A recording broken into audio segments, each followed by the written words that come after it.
Assalamualaikum warahmatullahi wabarakatuh. Pada kesempatan kali ini, kita akan membahas mengenai salah satu topik yang ada pada mata kuliah Hukum Perdata, yaitu bagaimana kedudukan Kitab Undang-Undang Hukum Perdata atau KUH Perdata dalam sistem hukum Indonesia. KUH Perdata itu bukan hanya sekedar kumpulan aturan, akan tetapi juga merupakan fondasi yang mengatur tentang hubungan hukum antara individu dalam masyarakat. Nah, sebelumnya kita perlu mengetahui apa definisi dari hukum perdata itu sendiri.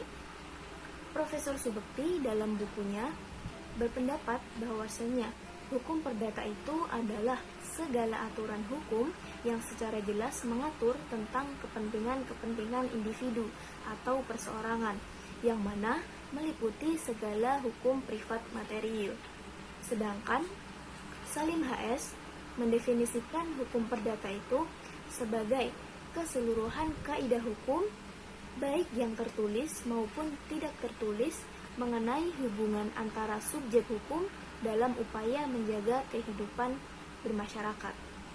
Nah, hukum perdata atau hukum privat sebagai suatu aturan yang mengatur tentang kepentingan antara warga negara individu atau entitas swasta memiliki sejarah panjang dalam perkembangannya di Indonesia.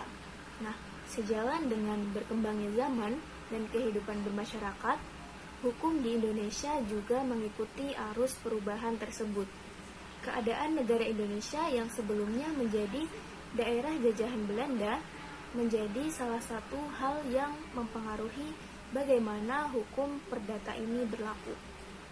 Nah, hukum perdata ini bukanlah suatu hukum yang keberadaannya itu hanya untuk mengatur tentang bagaimana sebuah pertengkaran itu diselesaikan. Namun, hukum perdata yang dibahas ini merupakan hukum perdata material yang memuat tentang apa saja hak dan kewajiban yang timbul antara individu yang satu terhadap individu yang lain. Hukum perdata yang berlaku di Indonesia itu tentu tidak terlepas dari adanya pengaruh politik liberal yang ada di Belanda, yang mana mereka memiliki niat dalam upaya melakukan perubahan tatanan hukum negara jajahannya. Nah, hukum perdata yang berkembang di Indonesia ini adalah produk hukum Belanda yang diberlakukan atas dasar asas konkordasi. Nah, asas konkordasi itu sendiri adalah yang mana hukum itu diberlakukan pada negara jajahannya adalah sama dengan hukum yang berlaku di negara penjajah. Nah, sesuai dengan Statsblad nomor 23 tanggal 30 April tahun 1847 yang berisi 36 pasal serta konkordasi pada 1848 yang mengatakan bahwasanya KUH Perdata ini mulai berlaku. Di samping berlakunya Burgerlijk Wetboek atau KUH Perdata ini diberlakukan juga Kitab Undang-Undang Hukum Dagang atau yang dikenal dengan Wetboek van Kupandel yang juga diatur dalam Statsblad nomor 23 tahun 1847.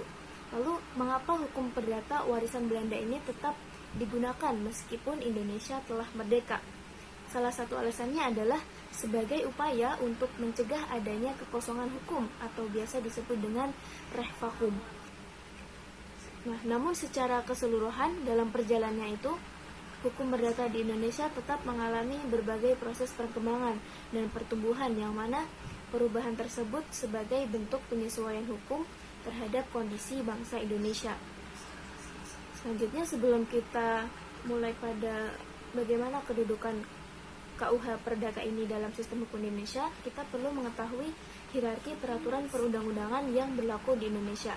Nah, menurut pasal 7 ayat 1 Undang-Undang nomor 12 tahun 2011 tentang pembentukan peraturan perundang-undangan, hierarki peraturan perundang-undangan itu diatur sebagai berikut, yang mana yang pertama itu di tingkatan pertama ada Undang-Undang Dasar Negara Republik Indonesia tahun 1945. Nah, Ini merupakan dasar tertinggi bagi semua undang-undang dan peraturan perundang-undangan yang lainnya. Di tingkatan yang selanjutnya ada ketetapan Majelis Permusyawaratan Rakyat atau TAP MPR. Nah, aturan ini diambil oleh Majelis Legislatif tingkat nasional. Selanjutnya, tingkatan yang ketiga ada undang-undang atau undang-undang pengganti, yang mana termasuk undang-undang pokok dan peraturan pemerintah pengganti undang-undang. Selanjutnya ada peraturan pemerintah atau PP. Peraturan ini dikeluarkan oleh pemerintahan pusat.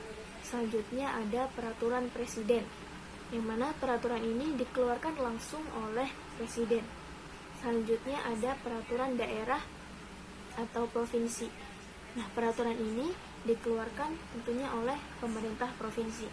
Yang tingkatan terakhir ada peraturan daerah kabupaten atau kota.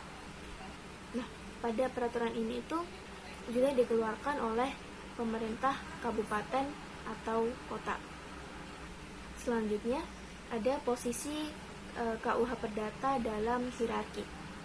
Nah, KUH Perdata ini berkedudukan sebagai undang-undang setelah Indonesia merdeka.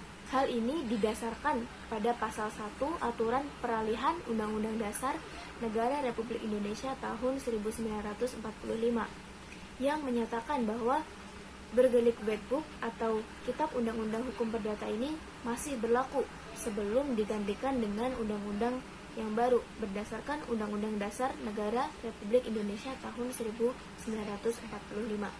Nah, secara hierarki, KUH Perdata ini berkedudukan 2 tingkat di atas peraturan pemerintah dan peraturan daerah, provinsi atau kabupaten kota. Artinya, KUH Perdata ini memiliki kedudukan yang sama dengan undang-undang pokok dan peraturan pemerintah pengganti undang-undang.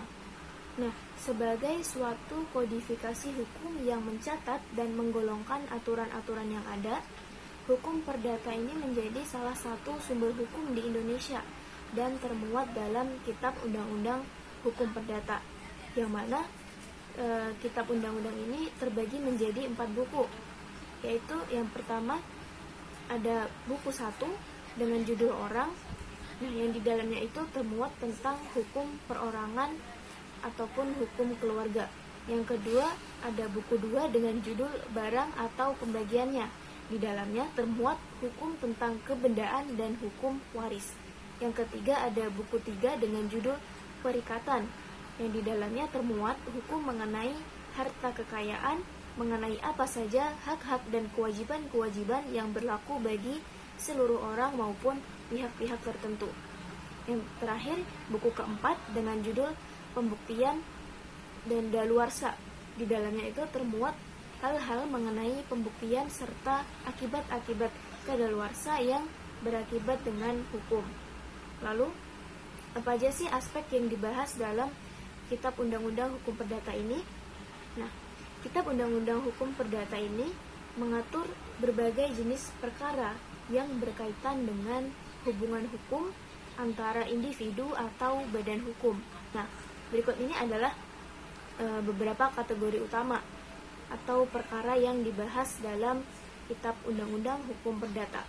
Yang pertama itu ada hukum perorangan, yang mana seperti membahas tentang subjek hukum, yaitu mengatur status hukum, individu, dan badan hukum, termasuk hak-hak dan kewajiban mereka. Ada juga tentang kecakapan hukum, yang mana menentukan kapasitas hukum seseorang untuk melakukan tindakan hukum. Yang kedua, ada hukum keluarga, membahas tentang perkawinan, yaitu mengatur hak dan kewajiban suami istri, syarat sahnya perkawinan, perceraian, dan yang lainnya. Ada juga hak asuh anak, yaitu menetapkan ketentuan mengenai hak asuh anak setelah terjadinya sebuah perceraian. Yang ketiga itu membahas tentang hukum waris, seperti pewarisan yang mengatur pembagian harta benda setelah seseorang itu meninggal, termasuk di dalamnya itu ada wasiat dan aturan tentang ahli waris. Ada juga tentang perselisihan pewarisan, yang mana nanti menyediakan mekanisme untuk menyelesaikan sengketa yang muncul terkait warisan. Yang keempat ada hukum perikatan atau kontrak. Di dalamnya itu ada membahas tentang perjanjian yang mana mengatur pembentukan, pelaksanaan, dan pengakhiran kontrak antara pihak-pihak yang terlibat dalam perjanjian tersebut. Ada juga tentang tanggung jawab kontrak yang menentukan hak dan kewajiban para pihak dalam perjanjian serta konsekuensi dari pelanggaran kontrak. Yang kelima itu ada hukum benda.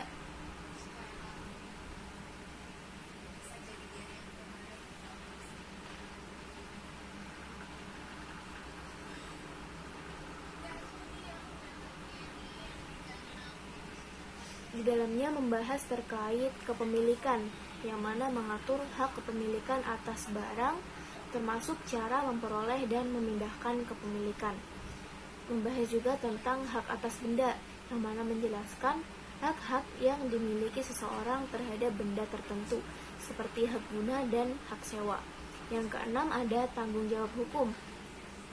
Di dalamnya membahas tentang perbuatan melawan hukum, yang mana menyediakan kerangka untuk menangani tindakan yang dapat merugikan orang lain, termasuk tanggung jawab perdata atas kerugian yang ditimbulkan. Membahas juga tentang ganti rugi, yang mana mengatur tentang bagaimana mekanisme untuk kompensasi atas kerugian yang dialami oleh pihak yang dirugikan. Yang ketujuh ada pembuktian dan daluarsa. Di dalamnya membahas tentang pembuktian. Pembuktian ini mengatur cara dan alat bukti yang dapat digunakan dalam sengketa perdata. Membahas pula tentang daluarsa, yang mana menentukan batas waktu untuk mengajukan gugatan atau klaim berdasarkan ketentuan hukum. Nah, jadi KUH Perdata ini merupakan pedoman utama dalam menyelesaikan berbagai perkara perdata di Indonesia, juga memberikan kejelasan dan kepastian hukum bagi individu maupun badan hukum dalam menjalankan hak-hak dan kewajiban-kewajiban mereka. Baik, sekian dari penjelasan saya. Kurang lebihnya mohon maaf. Wassalamualaikum warahmatullahi wabarakatuh.